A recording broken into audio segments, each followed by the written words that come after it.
तो static friction में क्या बताया गया था कि अगर हम यहाँ पर एक बॉडी को रखते हैं, उसके ऊपर फोर्स लगाते हैं, तो अगर हम कोई फोर्स नहीं लगाएंगे तो कोई एक्शन नहीं होगा और कोई रिएक्शन नहीं होगा, यानी कि फ्रिक्शनल फोर्स क्या हो जाएगा, जीरो। लेकिन उसके बाद अगर हम फोर्स को बढ़ाना स्टार्ट करते हैं, तो जितना फोर्स बढ़ाते जाते हैं इधर भी बढ़ता जाता है। 50 न्यूटन लगाया तो इधर 50 न्यूटन हो गया, मतलब बॉडी तुरंत नहीं चल रही है। 50 न्यूटन तो 50 न्यूटन, 20 न्यूटन तो इधर भी 20, 30 तो इधर भी 30 ऐड हो गया। लेकिन उसके बाद क्या होता है, एक लिमिट तक तो ये बढ़ता जाता है, लेकिन एक लिमिट के बाद ये इंक्रीज नहीं करेगा। यहां पर अगर इसके बाद आपने मान लिया इसमें इतना भी ऐड कर दिया, पॉइंट सपोज कर लिया आपने इसमें ऐड कर दिया 0.001, तो इसका कोई मतलब तो है नहीं, ठीक है, मतलब वो तो नेग्लेजिबल हो गया ना। इसकी तुलना में 100 में अगर 0.001 जोड़ोगे तो उसका क्या मतलब, नेग्लेजिबल है। लेकिन इसका मतलब है जस्ट डिस्टरबेंस, कि हल्का सा इक्विलिब्रियम से आपने उसको डिस्टर्ब कर दिया। तो अगर ऐसा करते हैं तो ये बॉडी चलना स्टार्ट कर देती। इसका मतलब क्या हुआ कि अब ये नहीं बढ़ पाया ना, जब 50 लगाया तो इधर 50 डेवलप हुआ, जब 20 और लगा दिया तो इधर भी 20 हो गया, जब उधर और 30 डेवलप कर दिया तो इधर भी हो गया। लेकिन इतने के बाद यहां पर आगे अगर हम थोड़ा सा भी डिस्टरबेंस करते हैं तो यहां नहीं इंक्रीमेंट होता है और ये बॉडी चलने लगती है। तो जहां तक ये बढ़ता जाता है, जितनी मैक्सिमम वैल्यू तक ये बढ़ेगा, उसी को हम लोग बोलते हैं लिमिटिंग फ्रिक्शन। तो उसकी वैल्यू होती है म्यूएस आर के बराबर। तो अगर हम यहां देखें तो R is equal to M G होगा, ये तो हम लोग पीछे पढ़ ही चुके हैं न्यूटन लॉ में, आर की वैल्यू यहां पर mg के बराबर हो जाएगी। तो आर अगर mg है तो म्यू एस आर का मतलब यहां पर क्या हो जाएगा, म्यू एस आर का मतलब हो जाएगा म्यू एस mg। वैल्यूज डाला 100, तो आपको ये पता करना है कि ये कहां तक बढ़ता जाएगा, कितनी वैल्यू तक बढ़ेगा। तो आप म्यू एस आर की वैल्यू निकाल लो। अगर म्यू एस आर 100 न्यूटन आया है तो ये 100 तक अपने आप को एडजस्ट कर लेगा, लेकिन 100 के ऊपर जरा सा भी अगर बढ़े तो ये अपने आप को एडजस्ट नहीं कर पाएगा। अगर यहां पर मान लिया सॉल्व होकर आता सिर्फ 50 न्यूटन तो 50 न्यूटन तक ही एडजस्ट कर पाता, और अगर आ जाता 200 न्यूटन तो ये 200 न्यूटन तक अपने आप को एडजस्ट करता चला जाता, ठीक है। तो वो यहां पर लिमिट आपको बता देता है। तो हम लोग यहां पर क्या देखते हैं कि जब ये जो एफ लिमिटिंग है, जिसको maximum value of static friction बोला जाता है, इसको हम लोग कहते हैं mu S R limiting friction. और हमने यहाँ क्या देखा था कि ये जो फ्रिक्शनल फोर्स होगा, यानी कि स्टैटिक फ्रिक्शनल फोर्स, ये अप्लाइड के बराबर ही होगा। जैसे आप देखो, जब 50 न्यूटन लगाया तो यहाँ 50 न्यूटन फ्रिक्शन है, जब आपने 20 और ऐड कर दिया तो टोटल हो गया 70, तो यहाँ पर भी टोटल हो गया 70, 70 हो गया। जब यहाँ आपने लगा दिया 100 तो टोटल यहाँ पर भी 100 हो गया। यानी कि एफ एस हमेशा एफ अप्लाइड के बराबर ही रह रहा है, दोनों बराबर हैं। लेकिन ये कब तक रहेगा, if F applied is less than F limiting या इक्वल टू, मतलब ये तो लिमिटिंग के बराबर हो या लिमिटिंग से कम हो, तब तक ये यहां पर दोनों बराबर रहेंगे। जितना यहां पर है उतना यहां पर डेवलप हो जाएगा। लेकिन अगर ग्रेटर हो जाएगा, एफ अप्लाइड ज्यादा है और एफ लिमिटिंग कम है, तो ये बॉडी चलने लगेगी और वो कहलाती है काइनेटिक कंडीशन, ठीक है।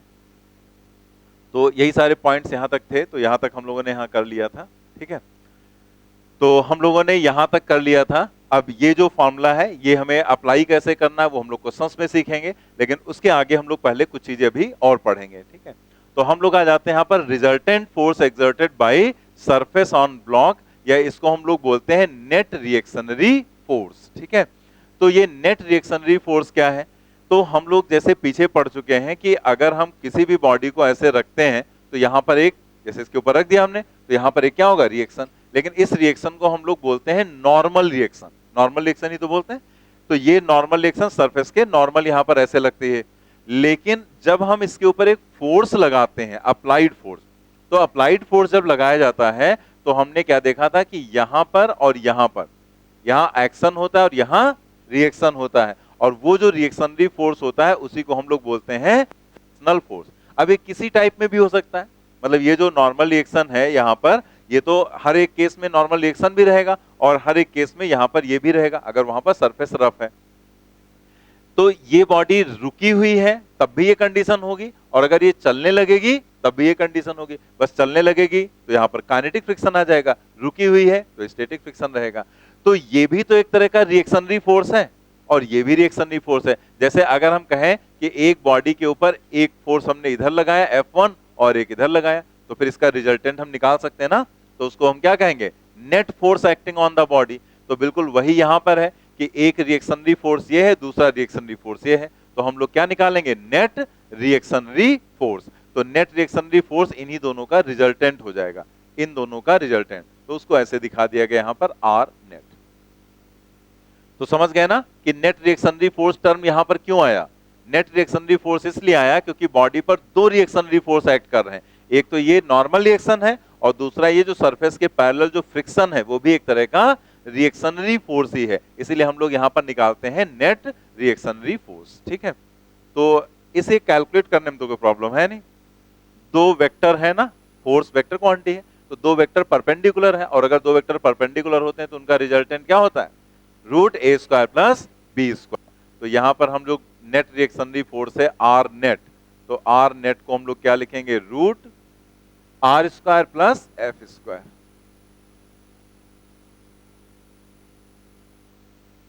नोट कर लो। अगर ये आपको एंगल निकालना है तो वो भी यहां पर निकाल सकते हैं, tan theta is equal to tan। देखो यहां पर कोई फिक्स है नहीं, तो जो tan थीटा है तो इधर से हमने एंगल ले लिया, इधर से भी एंगल दिया जा सकता है, तो अगर इधर से एंगल लिया गया है तो यहां पर ये क्या हो जाएगा? बेस, और इसके सामने हो जाएगा परपेंडिकुलर। तो जैसा हम लोग बनाते हैं पैरेललोग्राम मेथड में, तो ये एफ है तो ये भी एफ हो जाएगा, तो tan थीटा क्या हो जाएगा? F divided by R. तो tan थीटा हो जाएगा यहां से F divided by R. It implies that theta is equal to tan inverse F divided by R.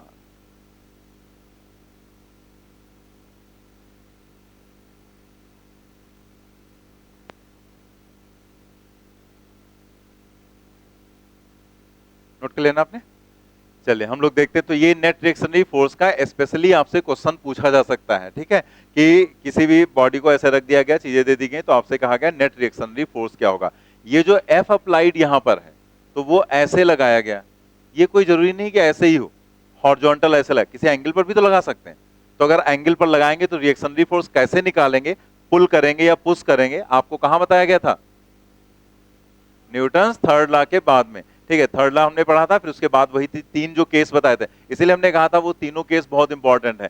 तो आपको यहां पर नेट रिएक्शनरी फोर्स निकालना आता है कि जब हम ऐसे लगा देंगे तो कैसे निकालेंगे। तो ये फोर्स ऐसे बस दिखा दिया गया कि अप्लाइड लगा दिया गया यहां पर, अब वो इधर लगाओ चाहे किसी एंगल पर लगाओ, आर की वैल्यू उसके हिसाब से आपको निकालनी पड़ेगी। तो आपको आर निकालना है, और जो यहाँ एफ है, अब एफ क्या हो सकता है? अगर ये बॉडी रुकी हुई है तो स्टैटिक फ्रिक्शनल फोर्स होगा, अगर यहां पर ये चलने लगी तो काइनेटिक फ्रिक्शनल फोर्स होगा, और दोनों का रिजल्टेंट ही आपको यहां पर लिखना है, और वही क्या हो जाएगा? Net reactionary force. ठीक है, तो R net is the net reactionary force, F frictional force, और आर क्या है? Normal reaction.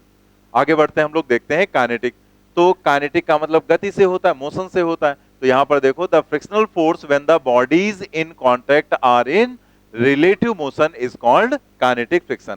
मतलब जब वो रिलेटिव मोशन में आ जाती है, मतलब एक बॉडी दूसरे के रेस्पेक्ट में मूव करना स्टार्ट कर देती है, तो हम लोग क्या बोलते हैं वहां पर? Kinetic friction. ठीक है, तो काइनेटिक फ्रिक्शन की जो वैल्यू होती है एफ के, वो क्या हो जाएगी? म्यू के आर के बराबर।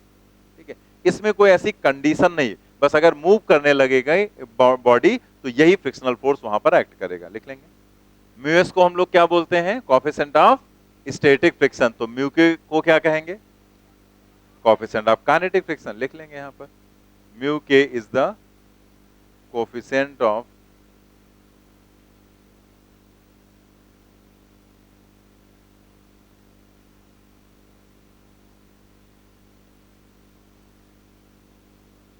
Mu k is the coefficient of kinetic friction.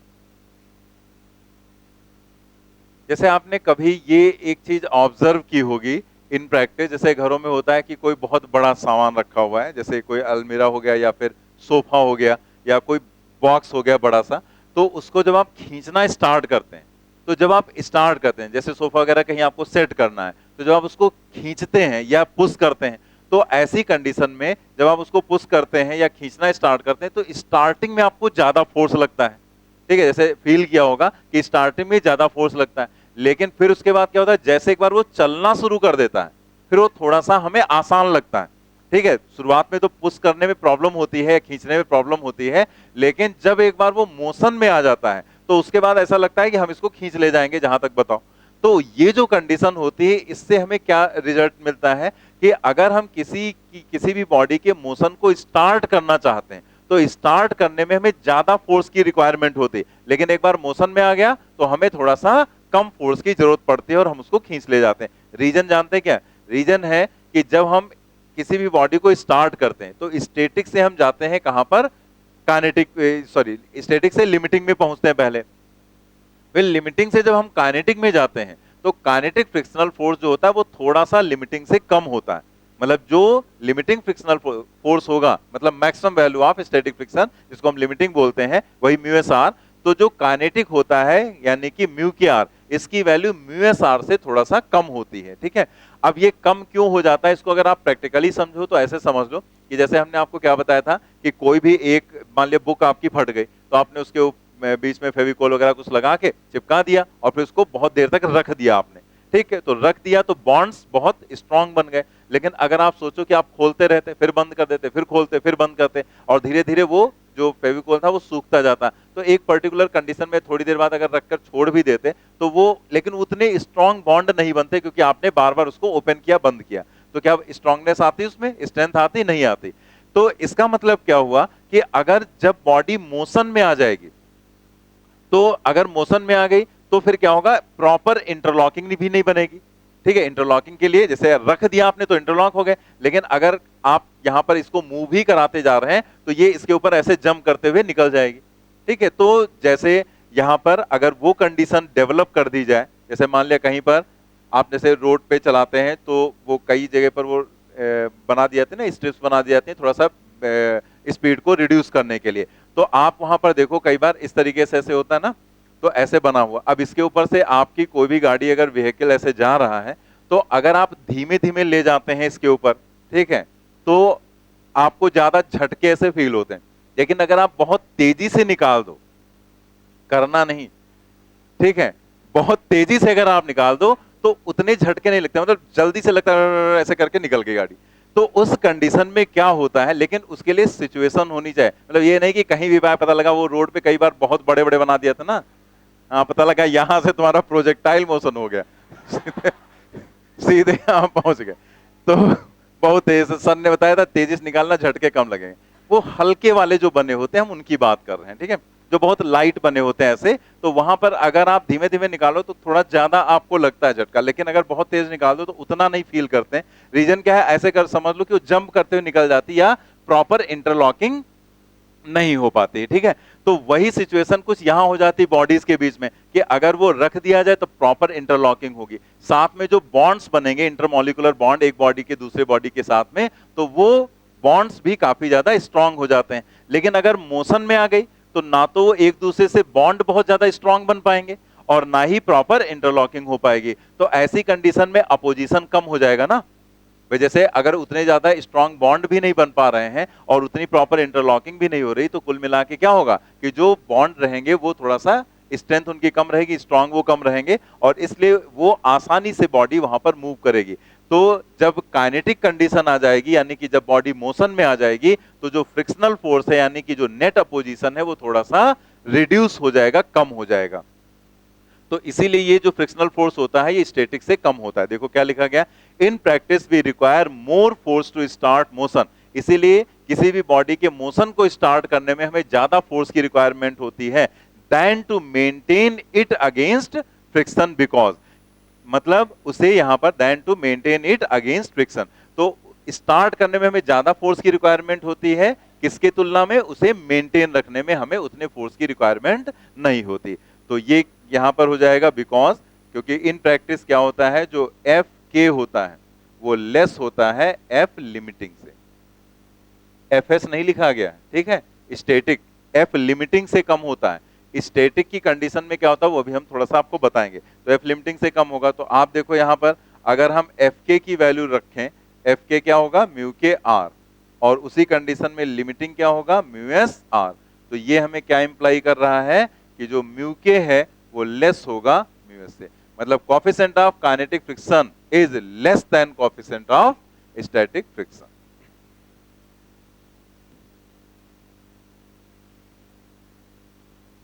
Note कर लिया आपने?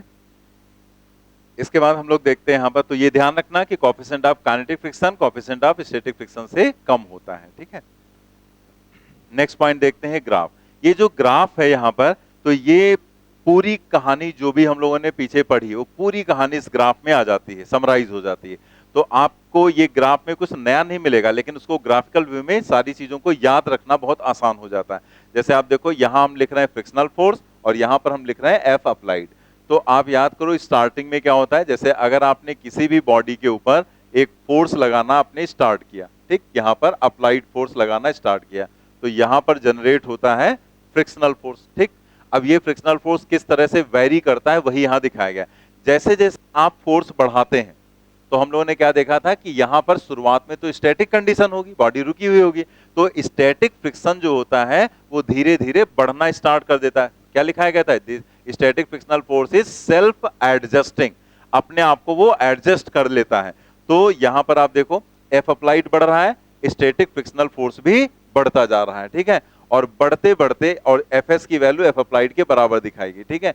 बढ़ते बढ़ते वो कहां पहुंचेगा, लिमिटिंग कंडीशन में पहुंच जाएगा। मतलब ये जो दिखाया गया है ये एक तरह से, ये स्मॉल एफ, ठीक है, ये क्या दिखाया गया, एफ लिमिटिंग। मतलब ये जो पॉइंट है ये मैक्सिमम स्टैटिक फ्रिक्शन को रिप्रेजेंट कर रहा है, और वो क्या है, एफ लिमिटिंग। एफ लिमिटिंग की वैल्यू क्या होती है, म्यू एस आर के बराबर, ठीक।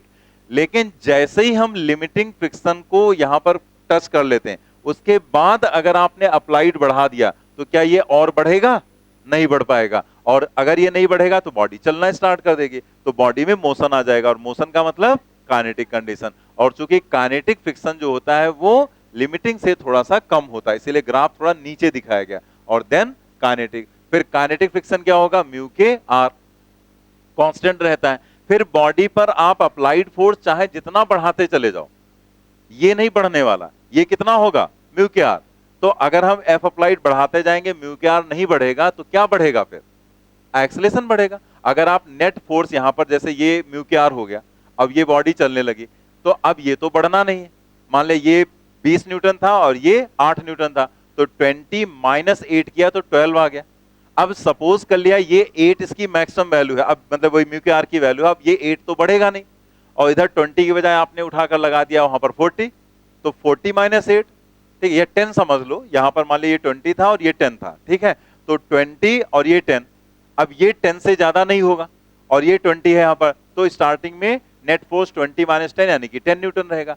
अब आपने अगर ये फोर्स बढ़ाकर 20 से 50 कर दिया, तो अगर ये आपने 50 कर दिया तो ये तो बढ़ेगा नहीं, तो 50 माइनस 10 कितना हो जाएगा, 40। तो यानी कि फोर्स बढ़ गया तो एक्सेलरेशन बढ़ जाएगा।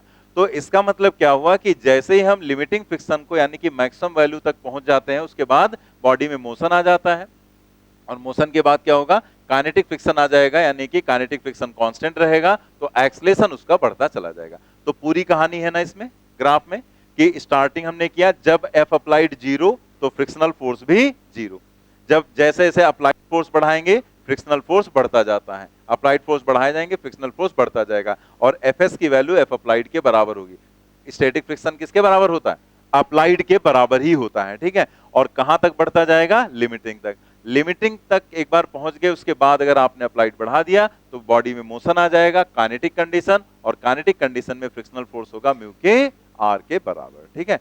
तो बस यहां तक ये कंडीशन हमें समझनी थी कि स्टैटिक क्या होता है, लिमिटिंग क्या होता है, और काइनेटिक क्या होता है, ठीक है। देन कुछ एंगल्स के बारे में यहां पर है, वो हमें देखना है, ठीक है। यहां पर एक साइड में एक बॉक्स बना हुआ है, उसको भी समझ लो। Rolling friction is much less than sliding friction. Rolling friction क्या है, इसके बारे में हम लोग रोटेशनल जब पढ़ेंगे तो उसमें लास्ट में एक टॉपिक आएगा रोलिंग का, वहां पर हम लोग पढ़ेंगे। लेकिन अभी हम जस्ट कॉफिशेंट के बारे में बता देते हैं, तो आपको ऐसे ही प्रैक्टिकली एक एग्जांपल से समझ में आ जाएगा। जैसे आप सोचो कि अभी हम लोगों ने क्या समझा कि कोई भी बॉडी रखी हुई है, तो उसको स्टार्ट करने में हमें ज्यादा ताकत लगानी पड़ती है, लेकिन एक बार मोशन में आ गई तो वो आसानी से हम उसको खींच ले जा सकते हैं। जैसे मान लिया कोई रेफ्रिजरेटर है या कोई सोफा है, उसको हमने खींचना है हमें, तो हम आसानी से नहीं खींच पाते हैं, लेकिन स्टार्टिंग में हमें ज्यादा ताकत लगानी पड़ती है, और जैसे ही वो मोशन में आ जाता है तो वो आसानी से चलने लगता है।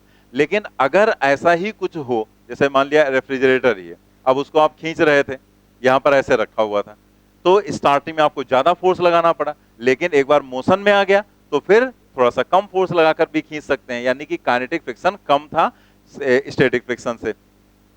लेकिन आप कुछ ऐसा कर लो, जैसे आते नहीं इनकी ट्रॉलीज आती हैं, उसके ऊपर रख लो, यहाँ पर पहिए लगे होते हैं, ठीक है, जैसे ये है वॉशिंग मशीन, उनका आता है ना बेस में लगाने के लिए, तो उसके ऊपर रख लो, अब इसे पहिए लगे।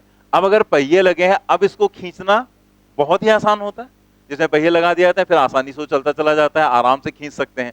तो यहां पर क्या हुआ, यानी कि ये जो पहिए लगे, इसकी वजह से यहां पर फ्रिक्शन एक तरह से और भी ज्यादा रिड्यूस हो गया।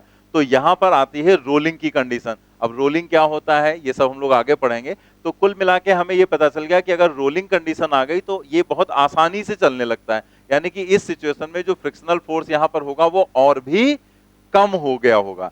तो जो रोलिंग फ्रिक्शन होता है वो काफी कम होता है काइनेटिक से, और काइनेटिक कम होता है किससे, स्लाइडिंग से।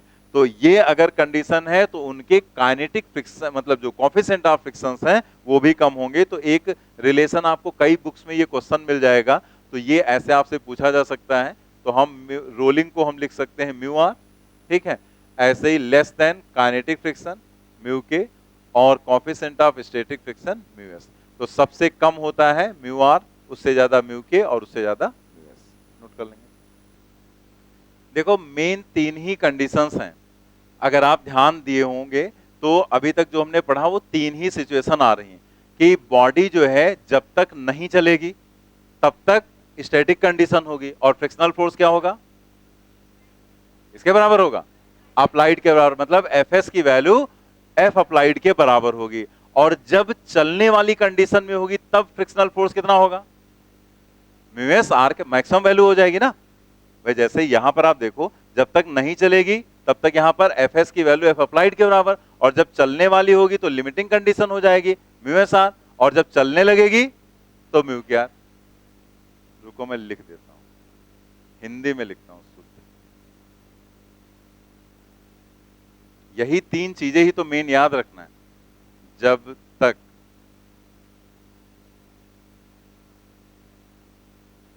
बॉडी जब तक नहीं चलेगी तो क्या होगा, F S is equal to,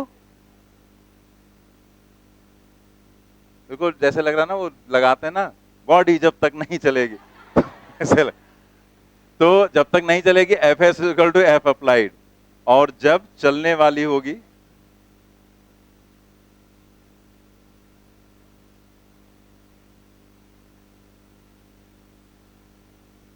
तो एफ लिमिटिंग कंडीशन हो जाएगी, यानी कि फ्रिक्शनल फोर्स लिमिटिंग के बराबर होगा, और वो कितना होगा, म्यू एस आर के बराबर।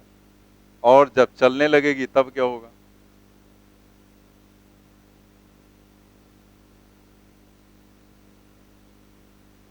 एफ के आ जाएगा, और वो क्या हो जाएगा, म्यू के आर। बस यही तीन ही चीजें तो हैं, मतलब कोई भी क्वेश्चन करेंगे तो यही तीन चीजें तो मिलेंगी, इसके अलावा कुछ मिलेगा ही नहीं। या तो बॉडी नहीं चलेगी तो एफ एस एफ अप्लाइड के बराबर, बस वही आंसर हो जाएगा, वही आपको फ्रिक्शनल फोर्स वहां पर लगाना है। 50 न्यूटन लगाए तो 50 ही फ्रिक्शन हो जाएगा, 100 न्यूटन लगाए तो 100, जब तक वो चल नहीं रही तब तक एफ एस एफ अप्लाइड दोनों बराबर। और जब किसी क्वेश्चन में आपसे कहा जाए कि बॉडी जस्ट मूव करने की कंडीशन में है, जस्ट चलने वाली है, तो तुरंत आपको समझ जाना है फ्रिक्शनल फोर्स कितना लगाना है, म्यू एस आर। और अगर वो चल रही है, मोशन में है, तो क्या फ्रिक्शनल फोर्स लगाना है, बस यही तीन चीजें हैं आपके पास।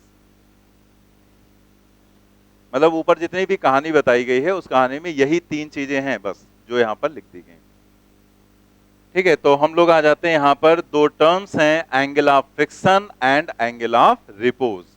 तो इन दोनों चीजों को हम लोग यहां पर देख लेते हैं। नोट कर लिया ना आपने, एंगल ऑफ फ्रिक्शन और एंगल ऑफ रिपोज, तो इनको हम लोग समझ लेते हैं।